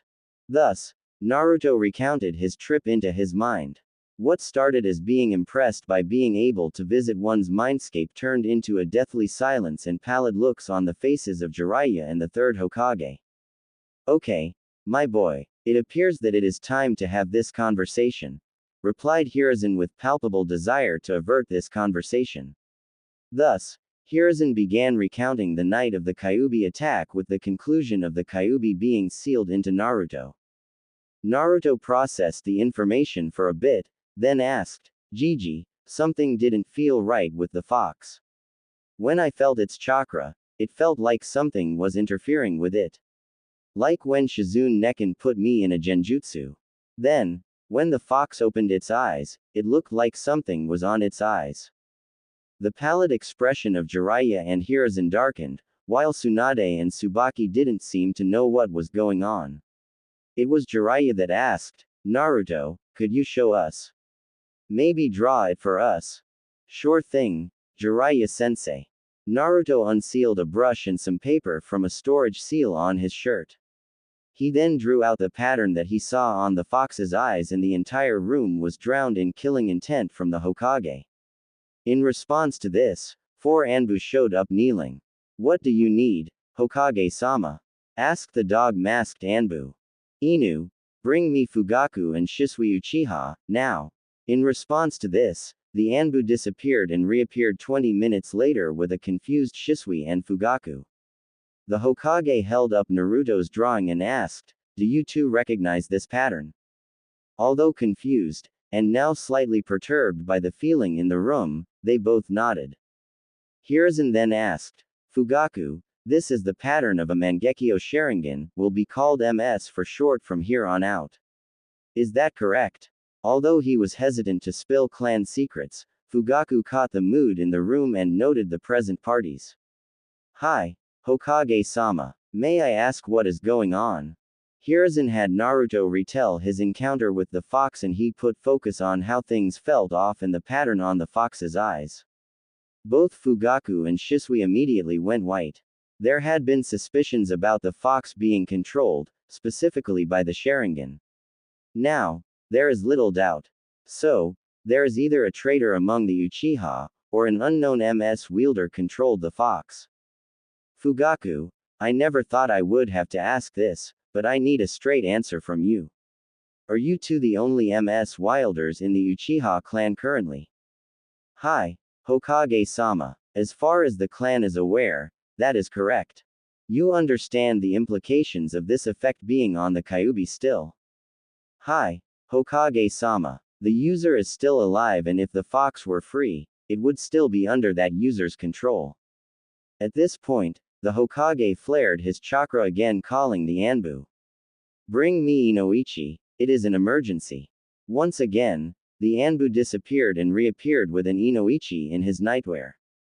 "You called, Hokage-sama?"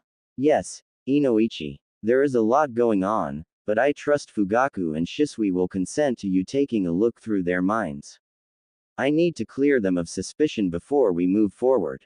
Fugaku and Shisui looked startled, but nodded their heads nonetheless and said, "Hi, Hokage-sama." A very confused and hesitant Inoichi responded, "Can I ask why, Hokage-sama?" Hiruzen looked to Naruto, who once again recounted his visit to the fox's chambers. Inoichi was stunned speechless. He was only brought back by Hiruzen clearing his throat. "Inoichi, make no mistake. I trust Fugaku and young Shisui there. I need only confirm what I believe before we can move forward." "It will be done, Hokage-sama," replied Inoichi as he bowed and saluted. After an hour of mindwalking both Fugaku and Shisui, clearing them both of any liability, Inoichi recounted to the Hokage that they are trustworthy. "Okay, Fugaku and Shisui, do either of you possess enough chakra to attempt and break the control on the Kyuubi?" Fugaku responded with, "Hokage-sama, my MS does not have any mind control abilities. Mine are all combat-oriented." He then looked at Shisui. "I believe I can do it, Hokage-sama. I want to help Naruto-kun." Hiruzen nodded and looked to Inoichi. "Can you take Shisui into Naruto-kun's mind and attempt to free the fox of this genjutsu?" Inoichi paled. "Hokage-sama, that is extremely risky. What if the demon awakes and attempts to hurt Naruto, Shisui or myself?" According to Naruto-kun, the fox said only one word, "help." If we were to help it, not only would eliminate the control an unknown enemy has on the Kyuubi, but it might be grateful and make things easier on Naruto-kun. Naruto stepped forward. "Gigi, I don't know a lot about this, but I want to help it. It has been under someone else's control for almost 8 years. If I were it, I would want somebody to help me." The room marveled at the confidence and righteousness of this boy. Most ninja would cower in front of the Kyuubi, but this boy is standing up to his burden head-on. Inoichi reluctantly conceded, "Hi, Hokage-sama." Shisui also nodded. Inoichi continued, "Okay, you two take a seat on the couch. Naruto, when I connect Shisui to you, your mind it is going to feel heavy. I need you to focus on meditating and drawing us back to your mindscape. I will help guide you there. Shisui, just hold on to my chakra and enjoy the ride. Once we get there, it is all on you." "Hi, Inoichi-sama." As Inoichi sat and touched Shisui's head, a moment later Naruto felt Inoichi's hand touch his head. He then felt their presences and dragged them along his chakra flow, down toward his stomach and into his seal. The three opened their eyes in the hallway that led to the Kyuubi's auditorium. Inoichi marveled at the layout and precision of a child's mindscape. When he saw how the memories were divided by each person important to Naruto, he marveled at the boy's ability to organize his mind in this way. The group continued walking to the massive door. Before opening the door, Naruto gave them a warning to prepare themselves. They both nodded and followed in after Naruto. The immediate pressure they felt from the Kyuubi's aura was immense. The density of its chakra, the might of its presence. Then there was this child, walking forward like it didn't bother him at all. Naruto approached the cage and called out once again. "Kyuubi, I am here. You asked for help, I have brought it." The light above once again illuminated the head of the giant fox. It opened its eyes in response to the noise and looked out at Naruto, Shisui and Inoichi. Inoichi took a step back and felt himself sweat. Shisui marveled at the fox and the pattern emblazoned upon its eyes. He took a deep breath, channeled his chakra to his eyes, activated his Sharingan, which gradually transitioned into his MS.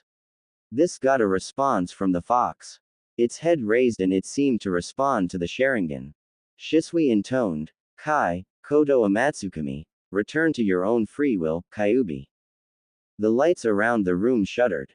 The Kyuubi let out a mighty roar that instantly ejected Shisui and Inoichi from the mindscape. The Kyuubi stood and shook out its fur, seemingly happy to be moving of its own volition for the first time in 8 years. After settling back down and getting comfortable, the Kyuubi looked at Naruto with its massive, red-slitted eyes. He took in the boy in front of him and a growl emanated from deep in its throat. So, I finally meet my new jailer. Normally, I would eject you from my presence, but I am in your debt, said the Kyuubi in a deep tone that radiated with power. The young boy standing in front of the majestic fox stood stricken by the combination of power, grace and beauty. He took a while to process that the Kyuubi was waiting for him to respond. It's nice to meet you, Kyuubi-sama. My name is Naruto Uzumaki. A guttural chuckle escaped from the Kyuubi. Ah, so Kushina's brat is the one I am now stuck in. Well, boy, as I said, I am in your debt for freeing me from that man's cursed control. I do not leave debts unpaid, so speak. I don't really want anything from you. I saw you when I was meditating and noticed something wasn't right. Then you asked me for help, so I brought help. And, yeah. That's pretty much it. Why did you help me, Ninjin? Because I thought that I wouldn't want somebody controlling me and I felt its influence in your chakra. It was dark, nasty and nothing good could ever come from it. So, it seems you picked up my ability to sense negative emotions. Very good. Okay, Ninjin. As I said, I do not want to be in your debt, and I am tired from that accursed genjutsu. I will answer one more question, then I will sleep. Oh, okay, said an overwhelmed Naruto. Then he took a deep breath and asked, did you attack Konoha because you wanted to or were you forced to attack Konoha? Once again, a deep chuckle filled the auditorium. When I was ripped from your mother, I was angry. However, as I was reforming, that man put me under his control. After that, he gave me the command to destroy Konoha. When I was given that order, I began attacking your village until that yellow-haired ninja and the toad attacked me and moved me away from the village. We fought for a bit, but the toad and your mother held me down while that cursed Yondaime Hokage sealed me into you. Wow, so the Yondaime did fight you, huh? And my mom. Thank you for telling me. Can I ask one more thing? The Kyuubi nodded while looking at this child. Such a small ninja, but he is holding in his fear. What's more, I don't feel any hate or resentment coming from him, thought the Kyuubi. Naruto continued, can you tell me about this man that controlled you? I want to tell my Hokage Jiji and Tsunade Bakken about him. Very well, tiny ninja. The man wore a black cloak and an orange spiral mask. The mask had an eye hole on the right side where his accursed Sharingan put me under his control. That is all for today, I wish to sleep. Give me some time and think about what you want from me. I do not wish to owe any favors. Thank you, Kyuubi-sama. By the way, my name is Naruto Uzumaki, Datbeo. As Naruto withdrew from the Kyuubi's auditorium and exited his mindscape, he heard that deep chuckle again. Very well, Naruto Uzumaki. As Naruto came back to the real world, he blinked open his eyes and saw every eye in the room trained on him. Tsunade was worrying over him like a mother hen. When she saw him come to, she crushed him into her in a full-blown, back-breaking hug. Naruto, are you okay? The boy was exhausted, his eyes were threatening to close on him. He shook out his head and summoned just a bit more energy. Hi, I am fine. I just talked with the Kyuubi for a bit. He told me about the man that attacked that night and put him under his control. He also said that he owes me a favor for breaking that genjutsu and that I should think about what I want from him. Everyone was startled by this bit of information, but Jiraiya and Sarutobi's eyes met briefly. They had their suspicions about that night, now they were confirmed. Naruto continued, the Kyuubi said that a man in a black cloak with an orange spiral mask took him out of my mother. The mask had one eye hole on the right-hand side and that all he could see was the Sharingan. Fugaku and Shisui exchanged a worried glance to each other then looked to the Hokage. Hiruzen locked eyes with each of them. This information is to stay in between the people of this room. The damage this could do to the Uchiha, and the village is unimaginable. Naruto, that is all for tonight. I will ask you to come back to my office later to review this conversation you had with the Kyuubi. For now, go home and rest. It is clear you need it. Tsubaki bowed to the Hokage and took Naruto and left the room. Fugaku, I trust you, Minato trusted you and Naruto trusts you. I need you to be discreet and investigate every clan member that was unaccounted for that night. Before you start, I am not saying with certainty that it was anyone still within the village that did this. However, we cannot leave any stone unturned. You are not to tell anybody of the real reason, but I need you to watch your own clan. Fugaku's face tightened. The Uchiha clan were a proud clan. It is painfully obvious the ramifications this could have on his clan. So, he swallowed his pride and the bit of betrayal he felt at suspecting his fellow clan members. Hi, Hokage-sama. It will be done. Shisui bowed with Fugaku, showing his loyalty to the Hokage. Very well, that is all for tonight, you may return home. We will talk more later. He continued, Jiraiya, I don't even need to say it. Find this man in the orange mask. Work that spy network of yours. It is clear that this man poses the greatest threat to our village. And please, be discreet. We don't want him knowing that we know. Jiraiya replied with a deadly serious face, Hi, sensei. I will set out soon, but it is time the Gaki knows. It is time we give him access to his inheritance and help prepare him. Please sensei, tell him. He is ready. With those parting words, Jiraiya jumped out the window. The night drew to a close. So much time had passed that the sun was rising, and light began peeking into the Hokage's office. He sighed. This damn job is going to be the death of him.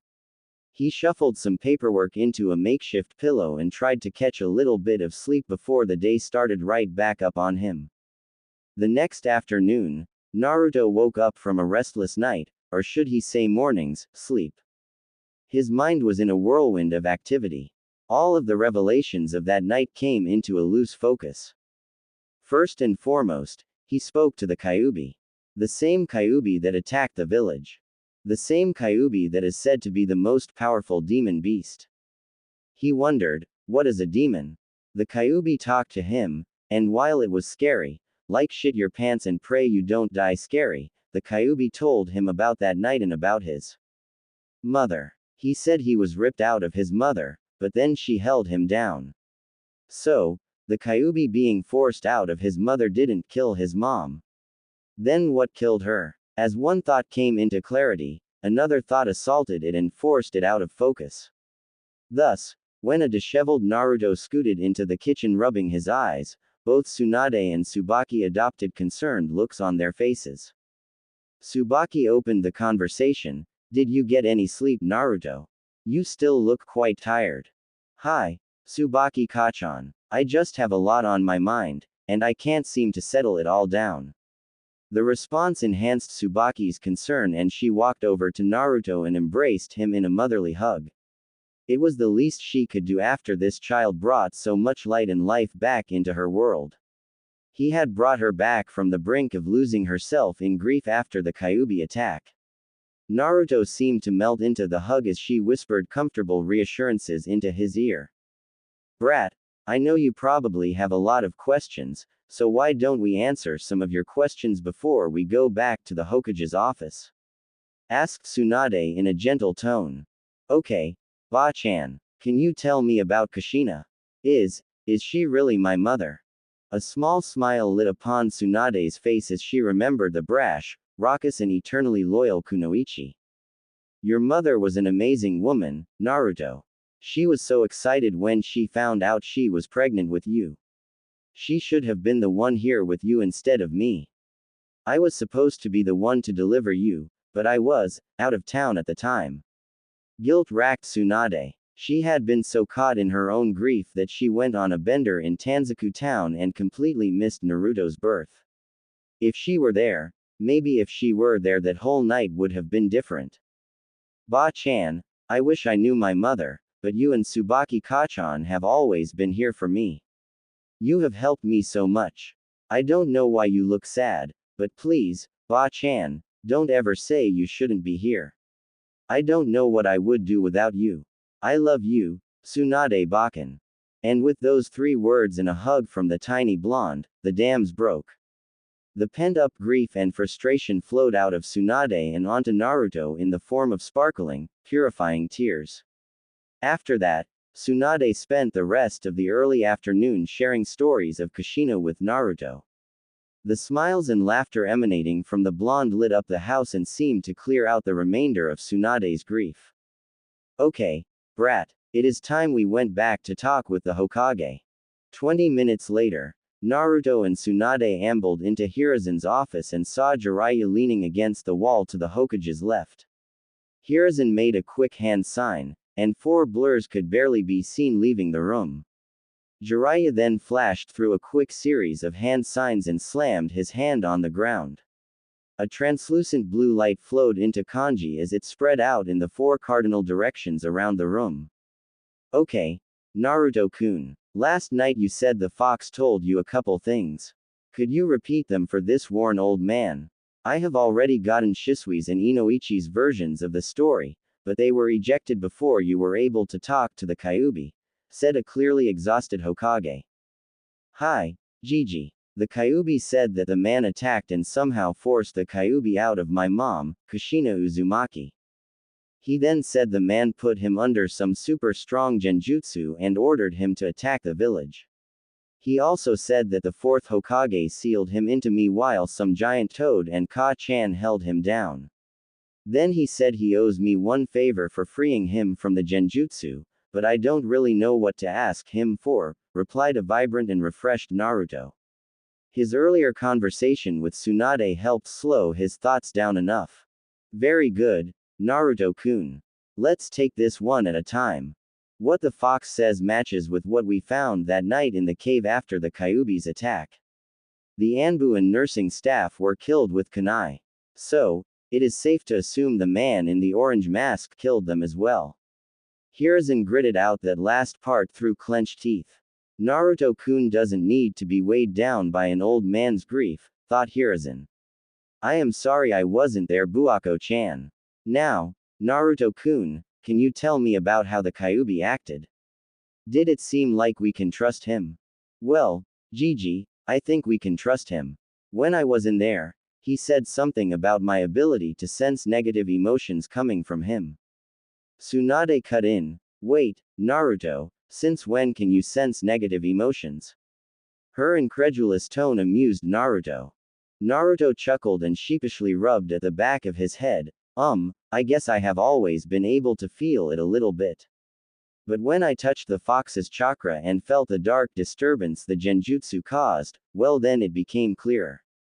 And then when the Kyuubi said that, well it all kind of made sense, I guess. That is interesting indeed, Naruto-kun. Mito Uzumaki used to have an ability like that. It wasn't very well documented, but it may have come from the Kyuubi as well. The 3rd Hokage chimed in with a little more energy in his voice. Wait, the Mito, like Hashirama Gigi's wife. She had the Kyuubi too? Asked an interested Naruto. Very good, Naruto-kun. Your lessons with Tsubaki and Hitomi are clearly paying off. Yes, Mito Senju Uzumaki was the wife of the 1st Hokage and the 1st Jinchuriki of the Kyuubi. Jinchuri what? Jinchuri? Questioned a confused Naruto. Jinchuriki, Naruto-kun. Those who seal the biju into themselves are referred to as Jinchuriki. You are the 3rd Jinchuriki to the Kyuubi no Kitsune. The same as your mother and Mito. Wow, okay, Gigi. Well, are there other Jinchuriki? Yes, Naruto-kun. There is a total of 9 biju, each with a different number of tails. These biju are sealed into humans and the humans are called Jinchuriki, meaning, the power of human sacrifice, answered the Hokage in his professor tone. That's awesome. Can I meet them, Gigi? I want to know what the other biju and Jinchuriki are like, replied Naruto in a tone of childlike awe and exuberance. Hiruzen chuckled. Well, Naruto-kun, biju and their Jinchuriki are closely guarded secrets of the various nations. The power that each Jinchuriki represents holds the balance of power throughout the elemental nations. Therefore, it is not common for the Jinchuriki to meet, unless it is on the fields of battle. That is one of the reasons we have kept you so hidden, Naruto-kun. Because I wanted to give you the chance to grow before you were known to the public. Okay, Gigi. I understand, but you said one of the reasons. What is the other reason? Hiruzen sighed and took a deep drag on his pipe. Jiraiya and Tsunade stepped forward and put a hand on each of Naruto's shoulders. Naruto-kun, I am going to tell you a big secret because I believe I can trust you. Until we all decide that people should know, you need to keep this a secret. As of right now, only a few of the clan heads know who your father is, and it needs to stay that way. My father. Are you finally going to tell me who he was? Naruto's tone cracked and damn near broke every heart in the room. We sure are, Gaki. We all trust you can handle this, so please stay calm and listen to the Hokage. Jiraiya said with a big smile plastered on his face. Tsunade just gave his shoulder a little squeeze. Hiruzen continued, okay, Naruto-kun. You already know your mother was Kushina Uzumaki. What you may not know about her is that she was the Whirlpool Princess. In her home nation of Uzushiogakure, she was the daughter of the last Kage before its downfall. And your father was Minato Namikaze, the fourth Hokage. Hiruzen let that hang as he observed the boy. His eyes were wide and shining with a layer of yet-to-fall tears. His mouth was hanging open as he slowly turned his head and looked at the portrait of his now-known father. The man had big azure blue eyes and the same shade of sun-kissed blonde hair that he did. He had two bangs framing his face and wore a Jonin flak jacket with a white haori laid over it. The confidence and power he exuded could be felt from his portrait alone. As Naruto was lost looking into the portrait of the fourth, Hiruzen walked over to said portrait. He opened the picture that was set on some hinges to reveal a seal that was kept behind the picture. Hiruzen channeled some chakra into the seal and two scrolls popped out. He handed the scrolls to Naruto and said, your parents made these letters in case something bad happened to them. In the ninja world, letters like these are needed to make sure loved ones get closure. Your parents gave these to me the night before you were born, Naruto-kun. Naruto hesitantly accepted the letters. With tears in his eyes, he opened the scroll that had a red hemming around its edges. Naruto looked down at the scroll through tear-filled eyes and read, to Naruto-kun from Kushina Uzumaki Namikaze. Anata, Naruto-kun, if you are reading this, it means something happened to me. I am writing this the night before I give birth to you.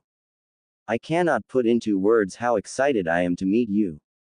For these past 9 months, you grew in me and my love for you grew every single day. Your father is a great man, if something happens to me then you can trust in him. Minato-kun has been heckling me every day to listen to Tsunade and he is constantly nagging me about my health. Your father has loved you since the day I told him. Oh, Naruto-kun, I hope I get to tear this letter up. I hope you never have to feel this pain. My heart is shattering just thinking of you living without your Ka-chan. Naruto, if the worst does happen there are a few things you need to know. I left the whole Konoha version of the Uzumaki clan scrolls in your father's study. The scroll is secured behind an Uzumaki blood barrier, and it is the one that is red. Use it wisely, use it to grow strong to protect yourself and those important to you.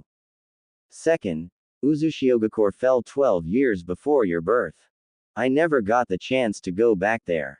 If you can make it there, please secure our heritage. In the small home on the northwest outskirts of the village there is a seal array. This array will lead a true Uzumaki to where they need to go. Please do not let the centuries of knowledge our clan gathered die. If your Ka-chan can ask one more thing, please work to rebuild the Uzumaki clan and restore it to its former glory. Set up a home for them in Konoha, spread the Uzumaki beacon far and wide and gather the remainders of our clan to Konoha. Nothing is more precious to an Uzumaki than family. Ask Hiruzen, Tsunade and Jiraiya to help you with this as a final favor to me. Naruto, this part is something my mother told me before I left Uzushigakure. Don't be picky. Eat lots and grow strong. Make sure that you bathe every day and stay warm. Also, don't stay up late. You need lots of sleep. And make friends. You don't need a lot of friends. Just a few. Ones you can really trust. I wasn't very good at it, but keep up with your studies and practice your ninjutsu hard.